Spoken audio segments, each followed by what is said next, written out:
I always love using the saying, like, if you sit in shit for too long, you'll forget you're sitting in shit. Yeah.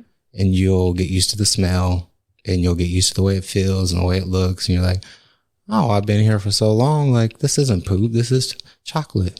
I can't even smell it. It's kind of like a house. Like, you ever been to somebody's house and it's like, bruh, you don't smell that? your house stinks. Or they got animals and it's like, your house smells like your animals. It's everywhere. Welcome back, everybody. I'm your host, Corey Marcus. And I'm your host, Felicia Marcus. And you are now tuned in to another episode of Pineapples and Palm Trees podcast.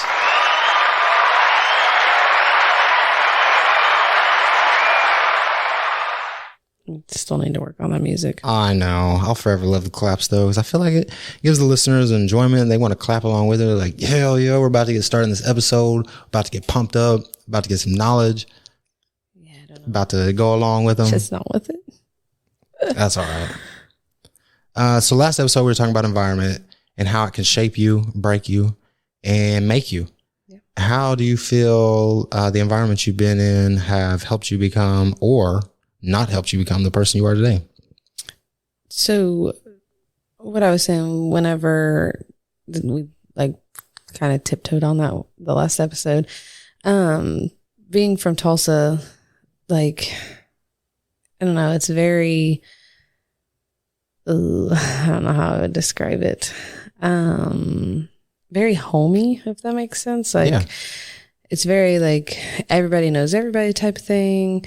To a degree, like, it's a big city, but it's a very small city at the same time. So a coworker, when we first moved back to Tulsa, he explained it to me as Oklahoma kind of cradles you and makes you feel safe. Yes. And you forget about time. And by the time that you realize, like, Oklahoma's not doing shit and ain't got shit, you're like, oh, it's been 5 years. Yeah. What the hell? But go ahead. That is very true, though. Like that you say that helps me to explain it a little more, because Oklahoma is very comfortable, and you don't really grow when you're comfortable, and you don't really get better when you're comfortable because you're comfortable, and you don't really see the need to be anything different.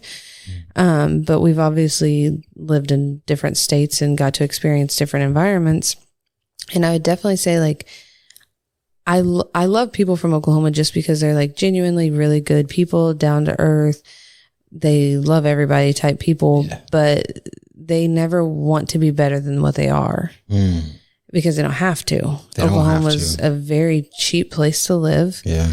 You never really, if you struggle in Oklahoma, yikes. Oof. Super yikes. Yeah. Because we've obviously lived places where, like, the struggle is actually real.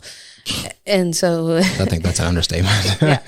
And so, I mean, to put it frank, like, we went from paying like $700 a month in rent to now we pay damn near 3 stacks exactly a month. Yeah. Like, and it's not like we're just living in some mansion. That's like the cost of living everywhere where we're at. And so being comfortable doesn't really make you go places, if that makes sense. Like, you don't get to see what you're made of if you're comfortable. Yeah. And so I'm thankful that, you know, you drugged me out of Oklahoma years back so that I was able to realize, like, being comfortable was not going to get me anywhere, because it got me where I was at. And I was for the happy. record, I didn't drive you out, or I said drag. Oh, I didn't drag you out. I simply made a statement of, hey, this is what I'm doing. And you're like, I'll do it too. Yeah. And I was like, but I wouldn't have done it had it not been for you. Like, because I was comfortable. Okay. I was perfectly fine being comfortable. I was content. Yeah. You had a whole routine. Yeah. The thought of being uncomfortable was like, why would I do that to myself? Yeah. But now that I've been put in several uncomfortable positions, like, it has helped me grow into who I am and be who I am and be as successful as I am, I would say, because I was forced to kind of adapt and change with that environment. So I don't know. I definitely like the people in Oklahoma, but I don't like how everybody's comfortable, and because to me, there's a lot of complacency. And your environment will change you before you change your environment. 100%. Your environment will change you before you change your environment. And that's the hard reality, is because so many people. So I work in mental health, behavioral health. So that whenever I first started working in it, I couldn't grasp the fact of people coming to get help, but they didn't want it. I couldn't grasp that to save my life. But as over time now, people want you to help them, but not help themselves. Mm-hmm. You're the expert. Help me, but I'm not going to change anything I'm doing. And I think that's how I don't say a lot of environments, but that's how Oklahoma was, is we need help here, but we're not going to do anything to help ourselves. 100%. And so it became a battle of, well, everything else is going on for these other people, but not us.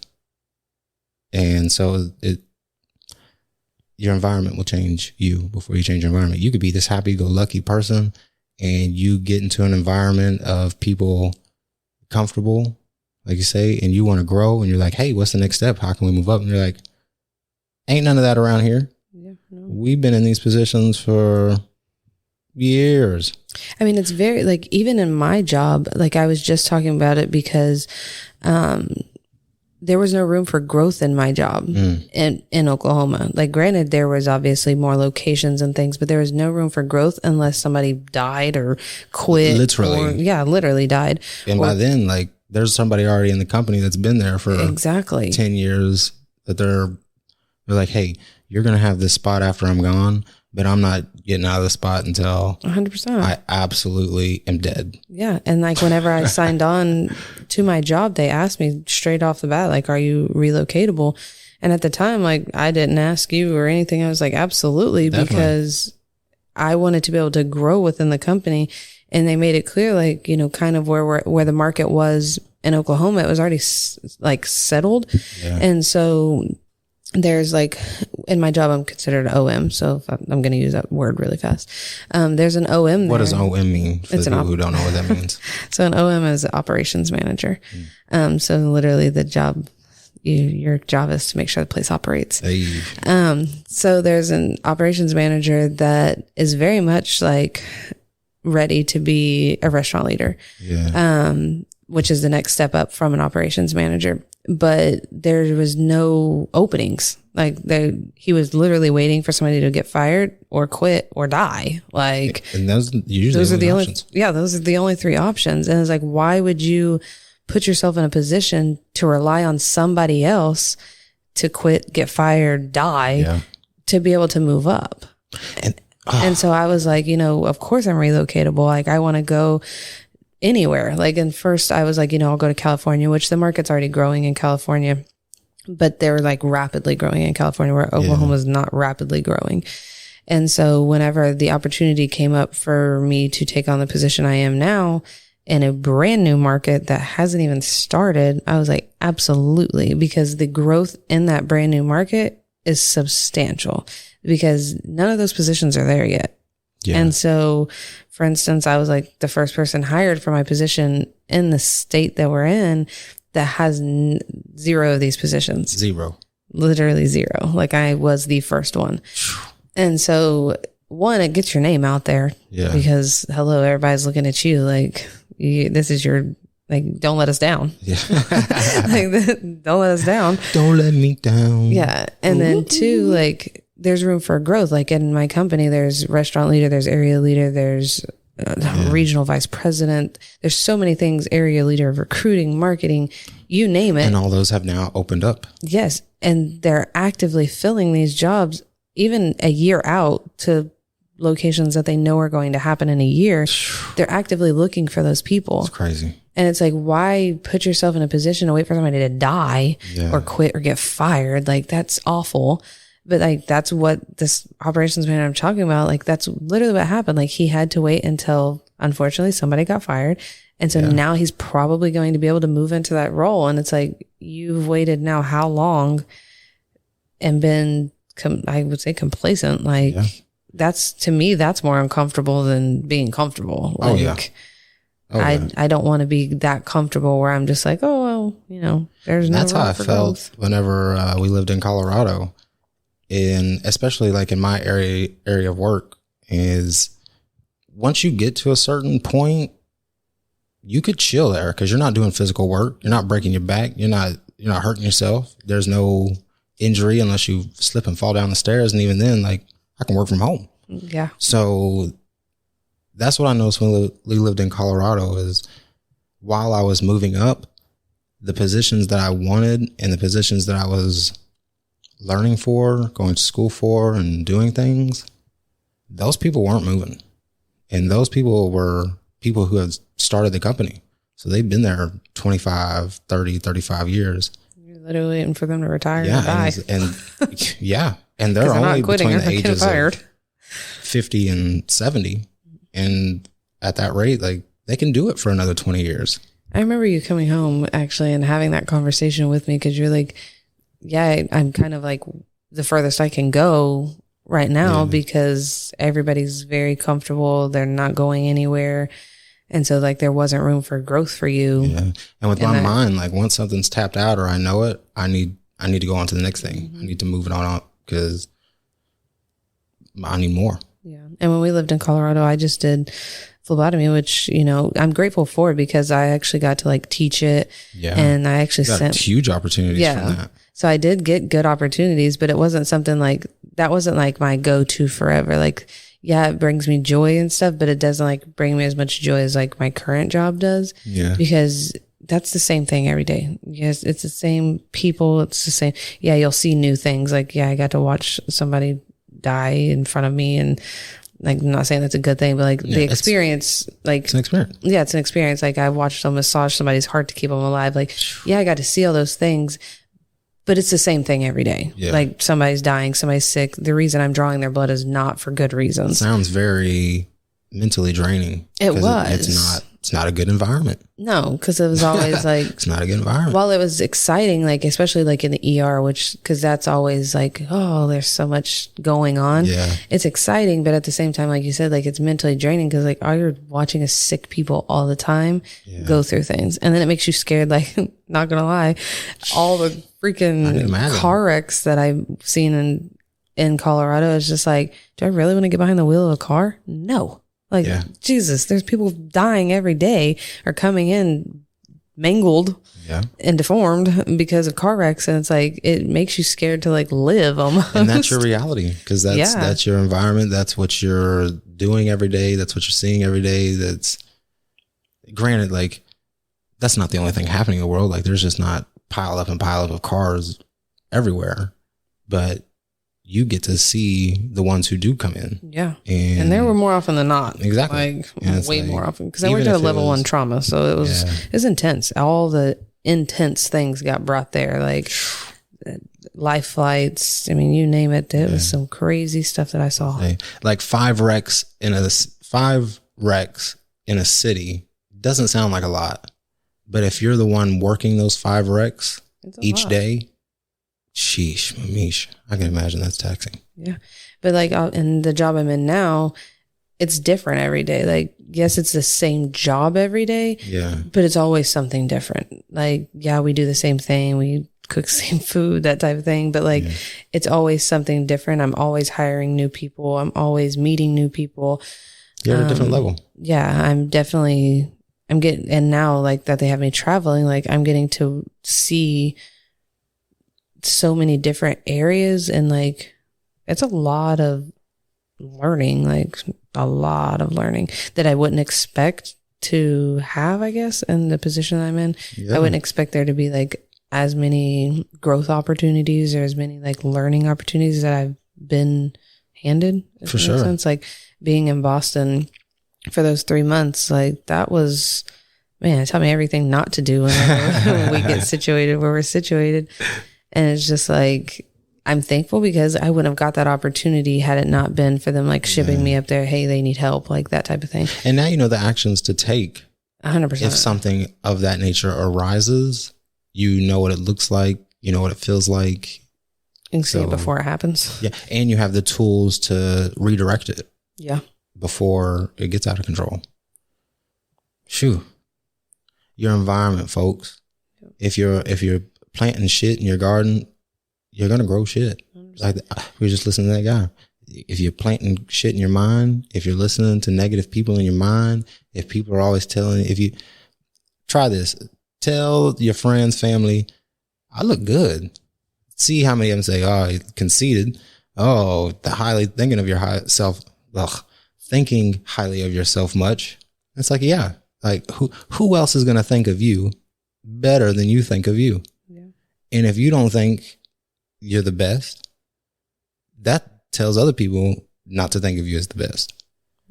It's kind of like back to also something we mentioned in the previous episodes, like about addiction. Like people don't realize that you have to change your environment if you want to get out of it, out of addiction, because you can't. My mom used to always say, like, you have to change your playground and your playmates, because like if you're continuously going to the same playground with the same playmates, you're going to fall back into the same habits. And so, like, if you're wanting to get out of those habits, you have to move on from those people. Oof. And because they're just going to continuously bring you down, which, yeah, that's when you go to a new area, those people that you were playing with on that old playground, there's people that's doing the same thing on this new one. Yeah. Are you going to feel that's my comfort area, so that's what I'm going to lead back into? Or it's I moved here for a different reason. I got to grow my mind. I got to grow my career. I got to grow my family. I can't be doing that no more. And people think being uncomfortable is like a bad thing. And it's really not. And I'll definitely say I was one of those people that when people discuss like, oh, you need to be uncomfortable to grow and things like that, I was like, that does not sound appealing. Yeah. But it's more than what it actually is. So like, much more. Being uncomfortable doesn't mean that. It just means like you're still comfortable. Yeah. But you're not like comfortable with where you're at. Like you want more and you want to be more and you want to do better and you want to have better things. It's new. Yeah. And so it's not like when we say uncomfortable, it's not like we're literally like, oh God, this is dreadful, that type of thing. Yeah. No, it's like you got to get comfortable being uncomfortable. Yeah. And it's kind of like if you never drove a stick shift and you're used to automatics. And somebody's like, here's a stick shift. You have to drive it or else this tsunami is going to wipe you away. And if you figure it out, and if you drive it, a mile down the road, you're safe. And it's like, I've never drove one. Well, are you going to try? Or are you going to drown? Yeah. In that tsunami. So and a lot of people choose to drown. A lot of people choose to drown. Or they'd be like, I'll get out and try to run. There's no way I can do it. I'm not even going to try. I'm not even going to start the car to see. I'm not even going to ask nobody for help. I'm not going to ask you, hey, how do I do this? A lot of people also don't like asking for help. So I think that's programmed back into the independent thing of I can do this on my own that America preaches of self-made millionaire. Do it by yourself. Do it. That don't work. Yeah, no. The only people out playing sports by themselves is nobody. Everybody has a coach. Everybody has a teammate. Everybody has somebody they talk to, a mentor, what have you. Nobody's doing it by themselves. And if they are, hey, word up. Yeah. Congratulations. Honestly, if you think about it, like there's literally nobody that can, because if you think like, for instance, everybody talks about Kylie Jenner, for instance, like the self-made billionaire. Oh, yeah. Which, granted, she's done well for herself because, yeah, she had a little leg up. Get an ad spot, by the way, since we're talking about you. Like, she had a leg up, obviously, coming from a family.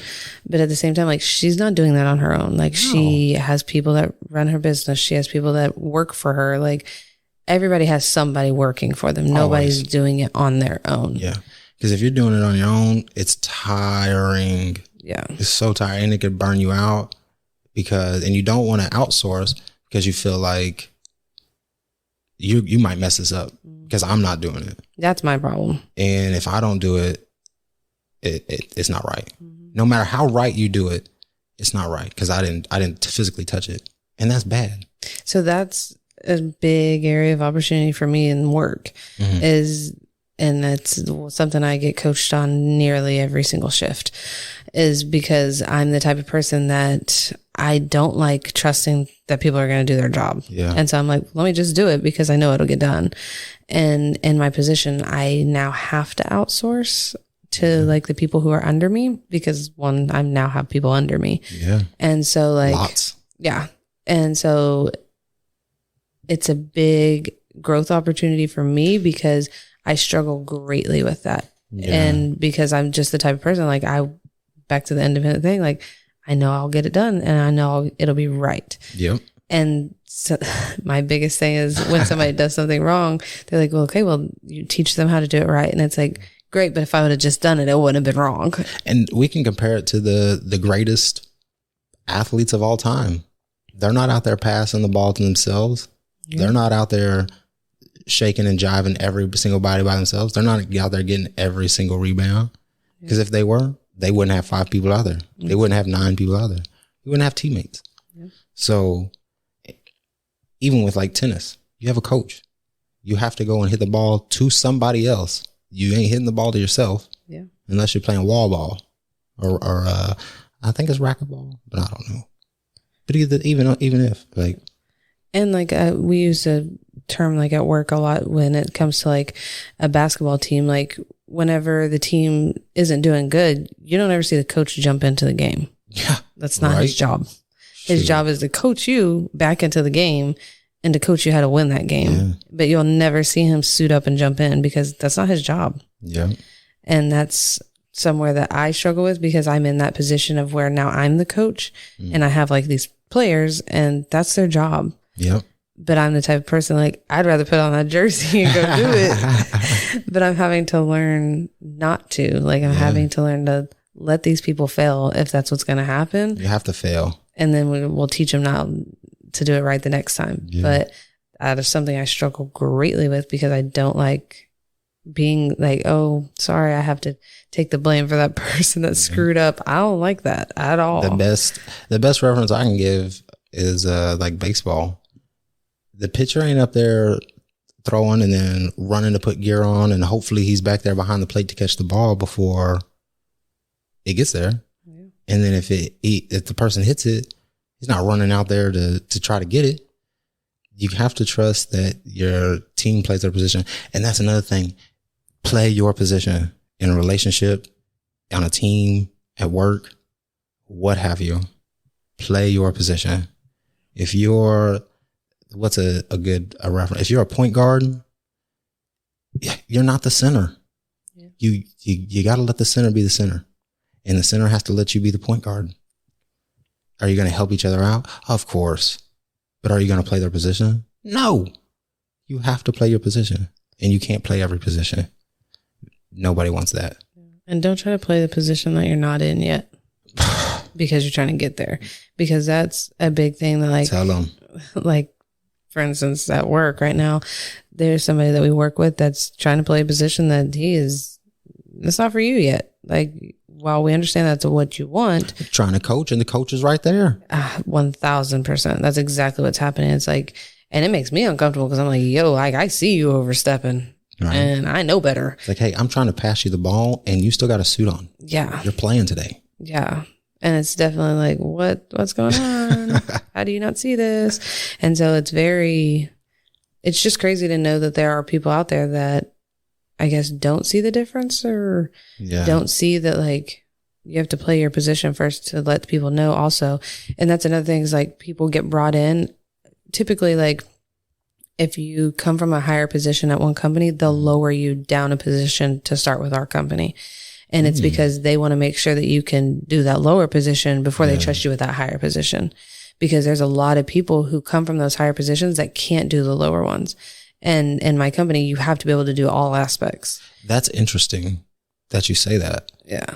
Because I do feel that there are people out there that they don't know how to play the game, but they damn sure can coach it.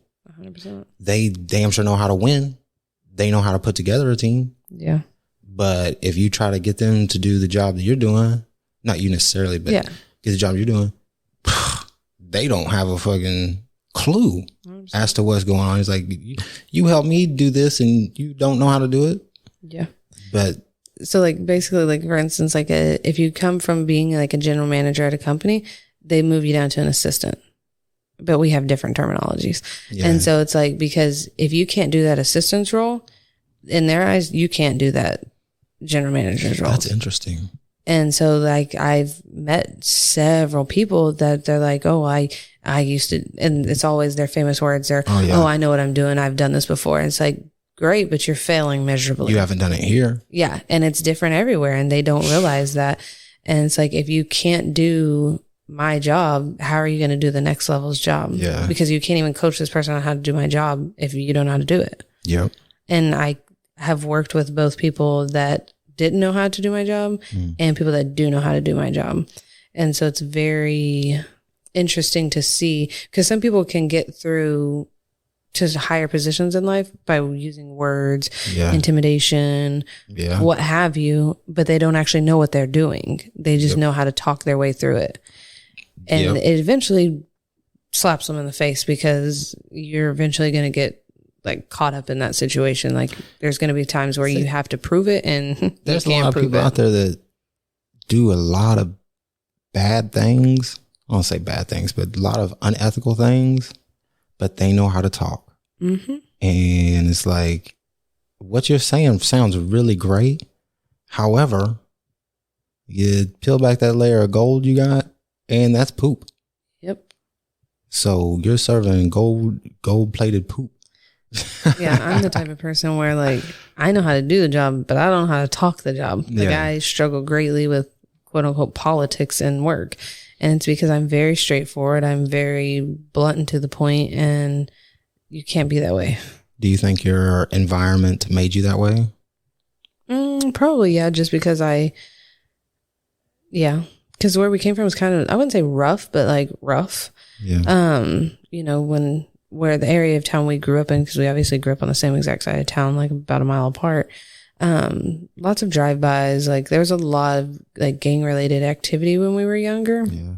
And so it just made you, like you had to be kind of like hard, if that makes sense, because everybody else, you couldn't be soft. Soft wasn't going to get you nowhere. And then also I think a lot of my personal environment, like my mom is very blunt and to the point. Like she's very outspoken. She doesn't hold her tongue hardly at all. And so like I picked up that characteristic, and I also like, I feel like my childhood made me become very rough, if that makes sense. I don't know the words I would use. It's like, even now, like we live in a great neighborhood. I gotta lock the door behind me when I come in. Yeah, I think about that too. And it doesn't matter. Like we could live in the privacy of Hidden Hills. I gotta lock that door when I come in. Yeah.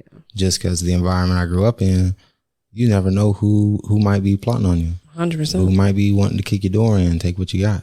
Yep. And so, yeah, it's you gotta get in different environments to realize like some of the things you grew up with being normal, that ain't normal. Yeah, I think it has a lot to do with like nature versus nurture also. Oh, like you think? Well, yeah, because like that nature is your environment. Yeah. And so like you can be raised one way, but like your environment's going to play a role. Your environment's going to change you. Yeah, your environment's going to play a role in who you become and things of that nature, no matter how nurtured you are. You can't leave one environment and go to another environment and do the same thing. Yeah, no, it doesn't. Because then you're like, well, I moved and the same thing happened. Well, you have the same behaviors. Common denominator. Mindset.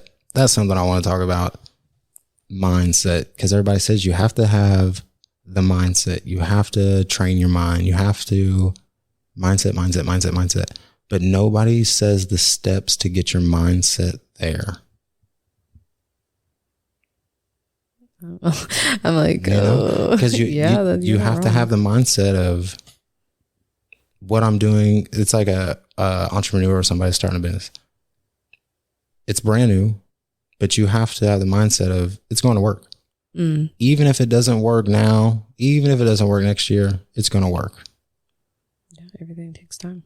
And a lot of people fell on the mindset, and so much goes into it because there's so much in the world that shapes your brain, and so many relationships that people want to keep ties with that is poisoning them. So many people that want to hold on to family, friends, boyfriend, girlfriend, but it's poisoning them. I would definitely say like I I can relate to that because before, like whenever we were talking about leaving Oklahoma the first time and all that, I was very hesitant because I was that way. Like, oh, I need my family. Oh, I need I needed everybody. I felt like I needed them to be able to survive.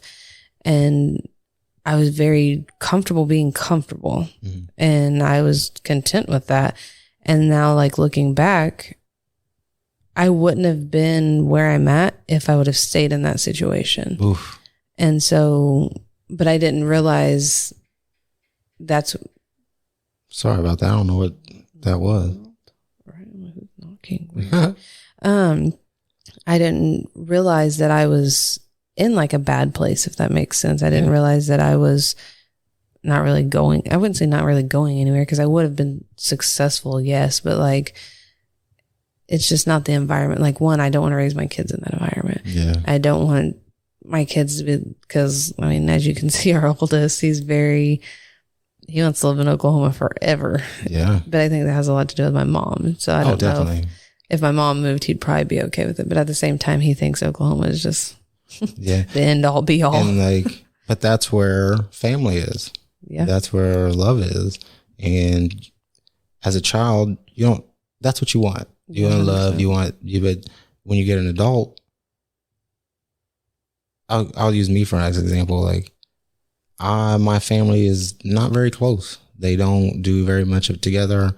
And when they do, like, there's nothing positive that ever goes on since I was born. So I can attest to that. So living in that and being in that and growing in that, I always love using the saying, like, if you sit in shit for too long, you'll forget you're sitting in shit. Yeah. And you'll get used to the smell and you'll get used to the way it feels and the way it looks. And you're like, oh, I've been here for so long. Like, this isn't poop. This is chocolate.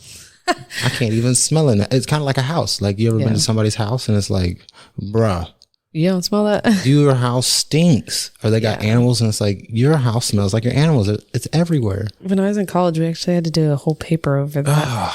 And it's because like we had to, oh man, I wish I would remember like the terminology we used, but it was basically that, like how your body adapts to what it's around. Like, for instance, I did mine over an onion and it was like, so when you first cut the onion, you can smell it strongly all through the house. But then we had to like do like a time lapse of like, when did we stop smelling it type thing? Yeah. And when did it become like normal or like a regular smell that we were like used to? And like, I think about like Hoarders. Like, if you ever watch the show Hoarders, like, how do you know you smell it? Yeah. But like to them, they don't, because it becomes, that's their everyday. Whoa. And so like they no longer can smell it. Yeah. And it's like, what? Like, it's unusual, but it's very. And you have to realize every single thing in this world, every single thing was once in somebody's imagination. Every single thing. Nothing was put here before people. Nothing was made. There wasn't just buildings everywhere. There wasn't cars. There wasn't any of that. Yeah. Somebody thought of it and then had to think of how to make it. Yeah. And so like when you tell people, like, you have to have the mindset of you can literally do anything and create anything you want as long as you think about it and then do it. But people are so stifled about, I can't do that. Well, you thought about it. You're already halfway there. You might as well just go ahead and continue it.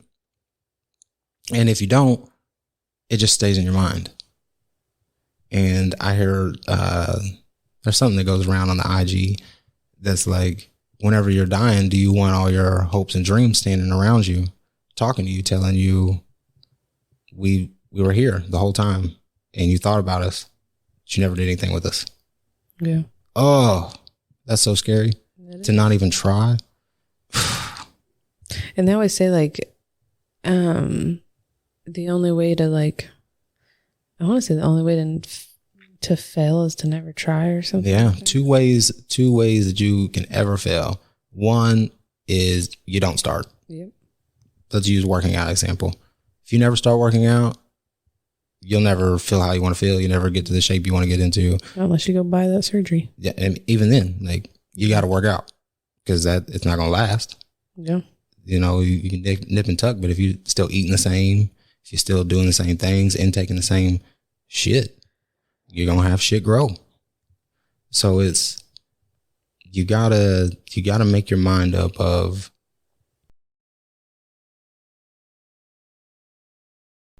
Jesus. My Atlanta. Sorry, we're giving y'all a bunch of background noises this episode. But you got to make your mind up of, this is what I want. This is how I'm going to achieve it. And only you can get distracted. Oh, that's what we're saying. 2 things you can fail by. 1, never start. If you never start working out, you're never going to achieve the results that you want to get. 2, you start and then you stop. You start working out and then you stop. You're never going to get the results you want to get because you stop. So that's the only way that you can fail or not achieve anything that you want in life, is if you never try or never start, and if you start and then you stop. Yep. Other than that, it's fair game. Yeah, because I could have easily, thinking about it, I almost walked away from the company that I'm with. I remember that vividly. Yeah, almost right at about a year ago. And to see how much has changed in that year is crazy. Yeah. Sometimes I feel like I need to hold my eyeballs, and it's like, what in the world? I remember it.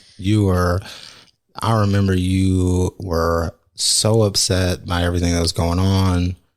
Because it wasn't what I quote unquote signed up for. Yeah. Because definitely I was painted a very beautiful picture whenever I signed up. And when you got there, like you said, it wasn't what you expected. Yeah. Or wasn't what I told it was going to be and all that. And so I either had the option to stick it out and fight for what I wanted. Yeah. Or I could have gave up and walked away, and I wouldn't be where I'm at today. And that's crazy to me. Yeah. Because it literally took me, I stuck my neck out for myself.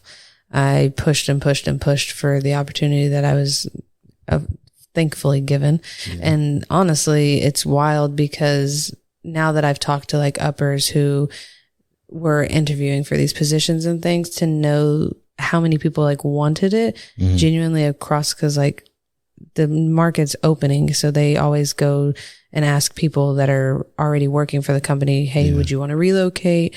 Blase, blase. And it was put out on we have a company, it's an Instagram app, but it's just for our company. Yeah. And so they put it out on there, and I actually responded on there. And then I told my uppers, hey, just a heads up, I responded on this thing about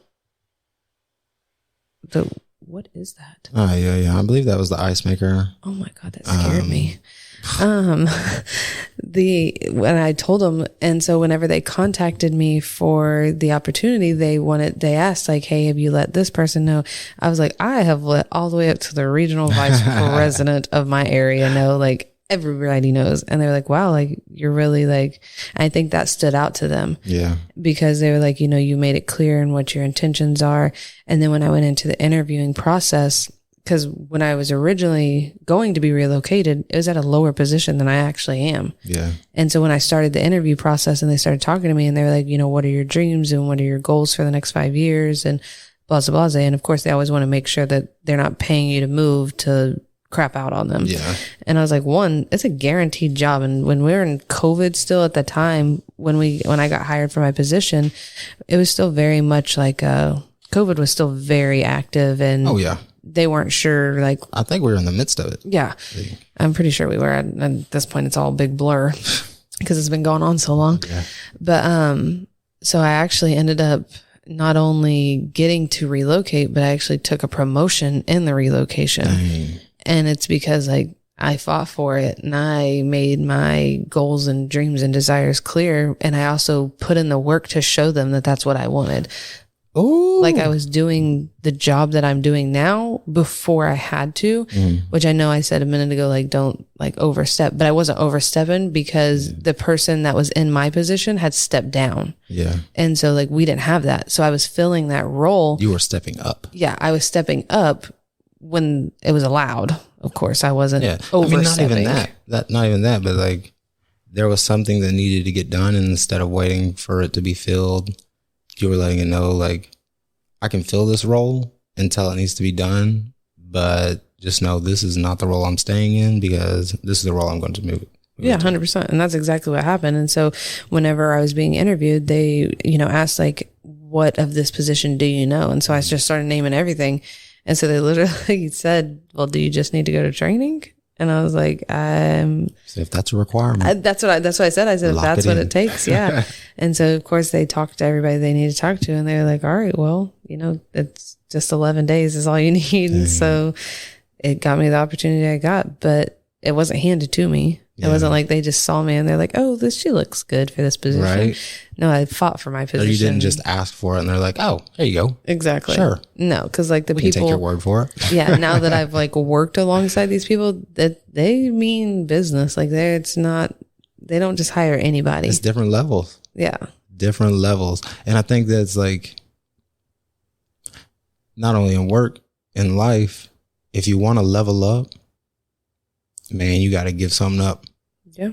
You can't do the same thing if you want to move to a different level. Yep. And you just can't.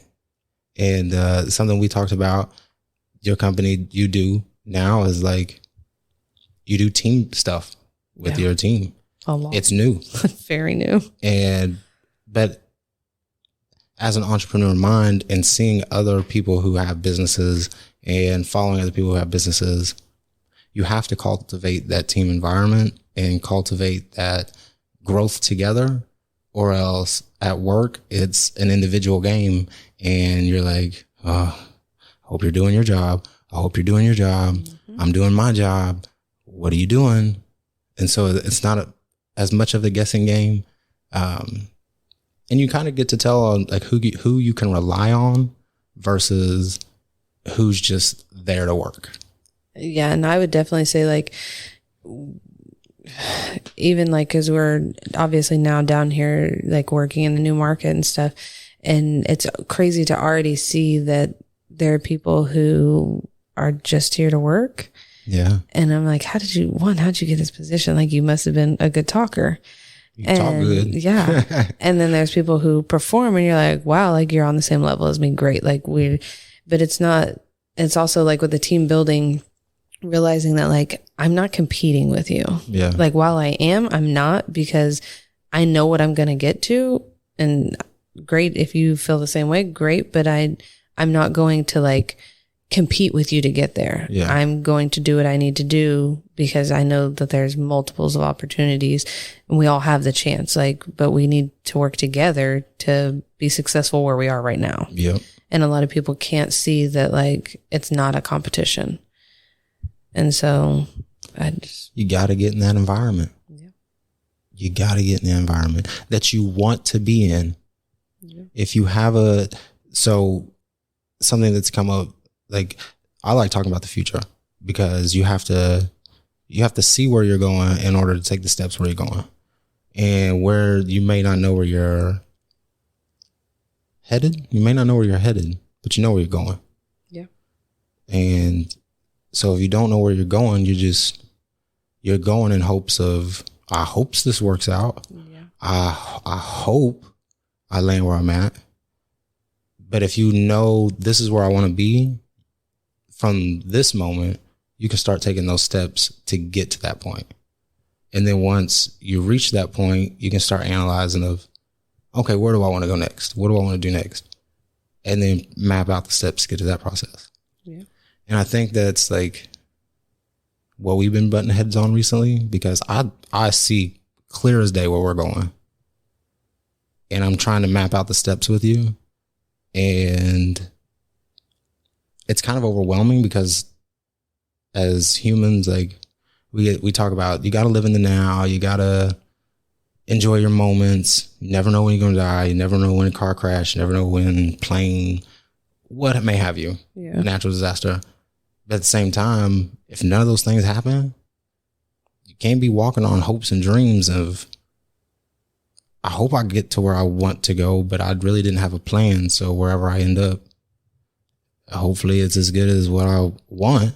Yeah. And it's crazy because like at work, obviously, like whenever I was being interviewed for my position, they asked me like, where do you see yourself in 5 years? And like, we have a position in our company called like a managing partner. Mm-hmm. And like, that's like I wouldn't say top, but like it's hard to get in. Like you have to be invited into the managing partner group, and it's literally, it's a candidacy program. And so like they actually just announced the candidates for 2023 managing partners for next year. And like you have an entire year to prove that you're capable of performing. And if you're not, like you don't succeed, you don't become managing partner. And so like I told them, like my goal in 5 years is to be an MP. Yeah. Like that's what I want to do. I want to be a managing partner. And so like, I know, obviously I have mapped out the steps and stuff to do that, but it's kind of different because like it's I don't really know how to say it, but like, just throw some words out there. We'll put it together. Yeah. I'm like, we know words. Yeah. I know that I know what I want in the future, but I don't know like where I'm going to live because it can all change. Like, yeah. So to me, like, I don't want to like map out, I'm going to live in this place and have this type of house and drive this type of car. Yeah. And it's but like, those are goals. Well, yes, but like with my position, like they could ship me to another new market because I'm so great at doing this market and that type of thing. So like that part of like mapping out that aspect kind of scares me because it's like everything is forever changing. Yeah. But that house, you still want that house. You know what that house looks like. Yeah. You know what that house feels like. That I do. Like I do know like what car I want to drive and what house I want to have.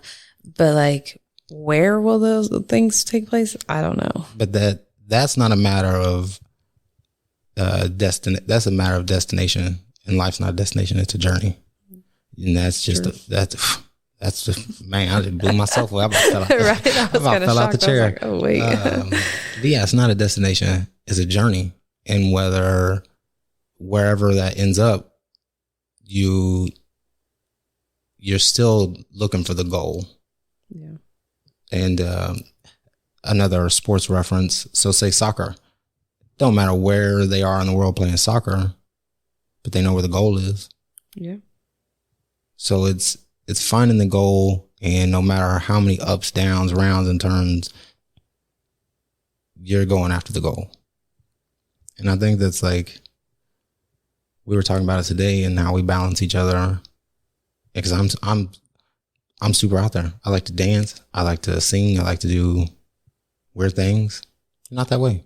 Yeah, no. I have alcohol in my system to do that. I have a super far vision. I can see where everything goes. You not so much. I'm very in the now. You're more detailed and know how to put together the house. I don't really think about that stuff. Yeah. You know things to put together to make a certain dish. I'm like, I could do the same thing with way less. Yeah. So it's definitely a balance that we have, but it's needed. It's needed. I need you to bring me back in the now. I feel like force me to see the future. Yeah. So I wouldn't say force me, but like tell me like, hey, you definitely need to focus on these things. Yeah. And like it can become, we butt heads a lot about it because while you see the enjoyment now, I see the enjoyment in 5 years.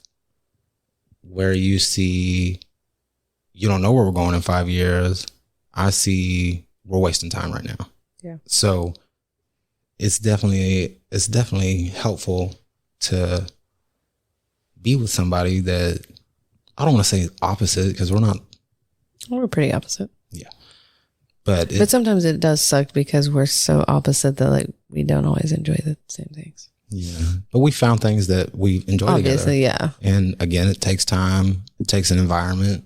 It takes doing those things. You can't just pray with no work, and you can't work with no pray. Yeah.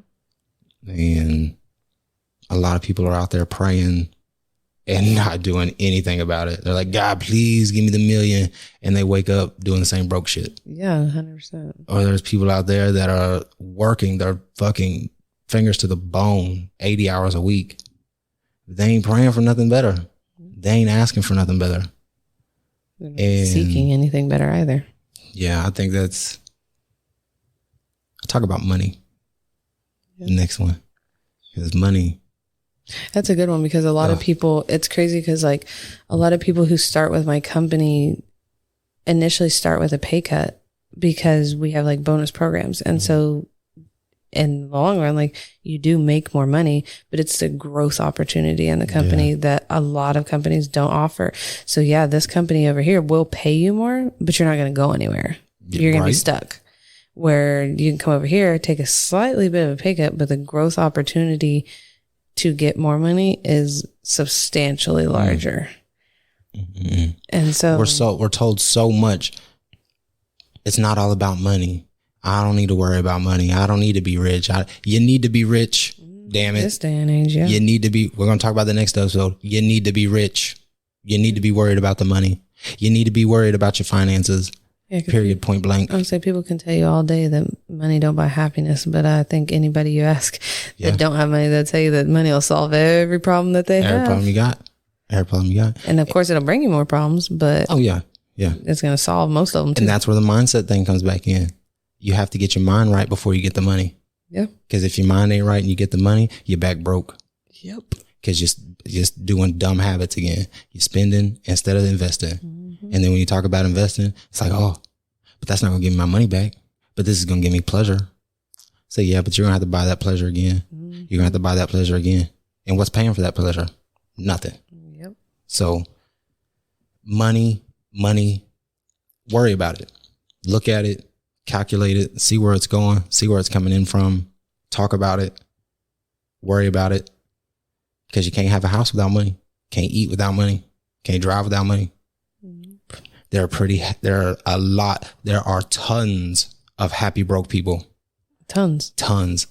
Not doing nothing with their life except for loving each other and all that. And that's what matters on your deathbed.